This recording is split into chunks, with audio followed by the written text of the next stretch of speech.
सभी प्रेमियों गौरियों, देखिए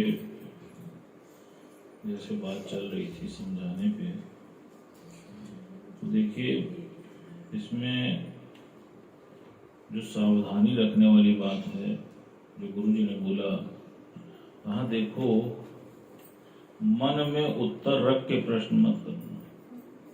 हमारी प्रॉब्लम क्या है कि हम मन में पहले उत्तर रख लेते हैं और फिर प्रश्न करते हैं।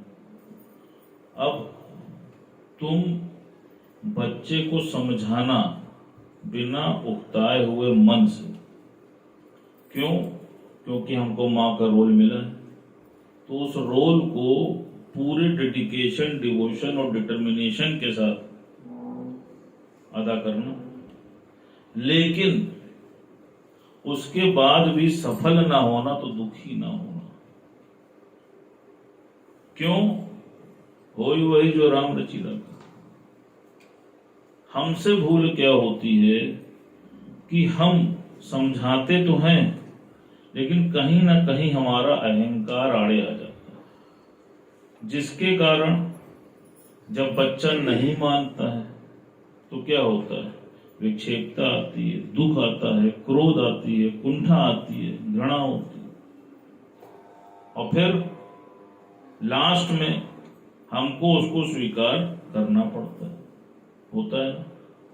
इसलिए गुरुजी ने कहा कि कुछ चीजें परमात्मा के हाथ में, जैसे लाभ हानि, जीवन मरण, यश अपयश, विधि हानि, सबकी भावी पहले ही बनी पड़ी है। उसको एक्सेप्ट कर लो, पुरुषार्थ करो, लेकिन पुरुषार्थ के साथ विक्षेपता में मत आओ। जैसे आप देखो, दो तरीके की चीजें होती हैं। जैसे आप पिक्चर हॉल में पिक्चर देखने जाते हैं, अंधेरा होता है, पिक्चर स्पष्ट दिखाई देती है। एक व्यक्ति जो अज्ञानता में है वो हर सीन में डूब जाता है। दुख का सीन आता है तो रोने लग जाता है, हंसी का सीन आता है तो हंसने भी लग जाता है, और गाने का सीन आता है तो झूमने लग जाता है। क्यों? क्योंकि वो उसमें डूब जाता है। एक ज्ञानी भी पिक्चर देखने जाता है, वो अंदर मान के बैठा है कि ये पिक्चर चल रही है, वो हर सीन को एंजॉय करता है। दुख के सीन में वो महसूस करता है कि एक्टर ने कितनी बढ़िया एक्टिंग की। वो दुखी नहीं हो रहा है, वो उस एक्टर के एक्टिंग से सुखी हो रहा है। क्या एक्टिंग कर रहा है, क्या डांसिंग कर रहा है, क्या कॉमेडी कर रहा है। और वही दूसरा व्यक्ति है, वो हर सिचुएशन में दुखी और सुखी हो रहा है। तो गुरुजी ने बताया, कहा देखो जब पिक्चर हॉल में इंटरवल होता है तो कोई लाइट भी जल जाती है, और लाइट जलने के बाद भी पिक्चर तुमको दिखाई पड़ती है, लेकिन वो तुमको भासती नहीं। कहा इसी प्रकार जब तुम्हारे मन मंदिर में भी ज्ञान का प्रकाश हो जाएगा तो कोई भी पिक्चर तुमको हिला नहीं पाएगी। अज्ञानता में क्या होता है कि वो पिक्चर सच दिखाई पड़ती है और वो तुमको बार बार हिला के चली जाती है, और ज्ञान में आने के बाद वो तुमको हिला नहीं पाती। क्यों? क्योंकि गुरु के ज्ञान का प्रकाश तुम्हारे मन मंदिर में आ जाता है। अब आप देखो, ठोकर कब खाते हो? ठोकर तब खाते हो जब अंधकार होता है। प्रकाश में कोई ठोकर खाता है? नहीं खाता। इसीलिए गुरुजी ने क्या कहा? कहा परमात्मा को अपनी एक्सेप्टेंस दे दो। गीता में भगवान कृष्ण ने क्या बोला है? जो तेरी इच्छा वही मेरे लिए अच्छा। हमें जो कैरेक्टर दिया है हम उसको पूरी तन्मयता से निभाएंगे, लेकिन उसके साथ ज्ञान के मार्ग पे भी आगे बढ़ते जाएंगे, उससे विमुख नहीं हो जाएंगे, और ये मान के चलेंगे कि ऐसी ही भावी निर्धारित थी। अब आप देखो, रावण की भावी भगवान ने बताया, कहा कि एक बार राजा जनक के मन में आया कि चलो चल कर अपने राज्य का निरीक्षण करूं और देखूं कि प्रजा सुखी है कि दुखी है। जब वो निरीक्षण कर रहे थे तो उन्होंने देखा क्या कि एक बच्चा मां का दूध पीने के लिए व्याकुल है और प्रयत्न कर रहा है। वहीं पर खड़ी हुई एक औरत उसके दृश्य को देख के हंस रही। तो राजा जनक उसके पास गए और उससे पूछा, क्या कारण है, तुम क्यों हंस रही हो? तो उसने बोला, कहा महाराज, ये जो औरत है ये अगले जन्म में रावण की बेटी बनेगी और जिसको दूध पिला रही है ये बालक जमादार का बेटा बनेगा। कहा अच्छा, कहा ये सब तुम कैसे जानती हो और तुम कैसे इतने विश्वास से ये बात कह रही हो? तो उसने बोला कि महाराज मैं पवित्रता हूं और अभी मैं आपसे बात करके अपने घर पहुंचूंगी तो जो मेरे घर की छत है मेरे ऊपर गिर जाएगी और मैं उसी पल मर जाऊंगी।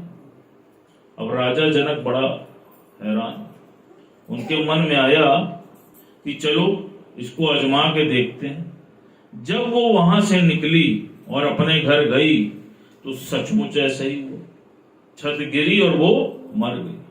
अब राजा जनक को यह विश्वास हुआ कि इसकी बात में सच्चाई है। उन्होंने रावण को यह संदेश भिजवाया, कहा कि जमादार से तुम्हारी बेटी का विवाह निश्चित है। जब रावण को यह जानकारी हुई तो उसने क्या किया, उसने अपने सिपाहियों को बोला कि इस समय आसपास के जितने भी जमादार हैं और जिनके यहां भी संतान पैदा हुई है उन सबका वध कर। वध करा गया, लेकिन एक बच्चा बहुत सुंदर और मासूम था जिसको सिपाही लेके गया, लेकिन जब मारने चला तो उसकी मासूमियत देख के उसको मार नहीं पाया। उसने क्या किया, उसने उस बच्चे के अंगूठे में तलवार से अंगूठा काटा और खून को ला के राजा को दिखाया और उस बच्चे को जंगल में छोड़ आया। राजा ने पूछा, मारा? कहा मार दिया महाराज, ये उसका खून। कहा ठीक।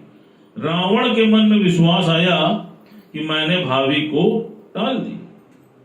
उधर वो जो बच्चा जंगल में पड़ा था, उधर से एक व्यक्ति गुजर रहा था, उसने उस बच्चे को उठाया और उसको हर प्रकार की शिक्षा में निपुण कराया। जब वो बालक बड़ा हुआ, संजोग से उसी समय उस राज्य के राजा का शरीर शांत हो गया। अब ये हुआ कि राजा किसको बनाया जाए। मंत्रियों ने बोला, जो पहला व्यक्ति दिखाई पड़ेगा उसको राजा घोषित कर दिया जाएगा। देवयोग से वही बालक उस समय प्रकट हो गया। परिणाम क्या हुआ, उसको उस देश का राजा बना दिया गया।